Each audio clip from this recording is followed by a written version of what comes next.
પૂર્વ કચ્છના સામખિયાળી વિસ્તારમાં થયેલી ₹9,40,000ની ઘરફોડ ચોરીનો ભેદ લોકલ ક્રાઇમ બ્રાન્ચે ઉકેલી લીધો છે।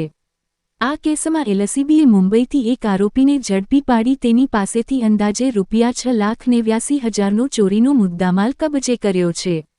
પોલીસ તપાસમાં સામે આવ્યું છે કે ફરિયાદીના પરિવારની જ એક મહિલા સગાએ કૌટુંબિક અણબનાવના કારણે પોતાના સંબંધીએ ચોરીને અંજામ આપે તેવો પ્લાન બનાવ્યો હતો।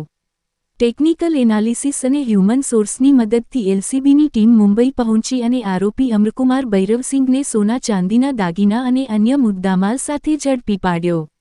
આ સમગ્ર કાર્યવાહી બાદ આરોપીને વધુ તપાસ અને કાયદેસરની કાર્યવાહી માટે સામખિયાળી પોલીસને સોંપવામાં આવ્યો છે।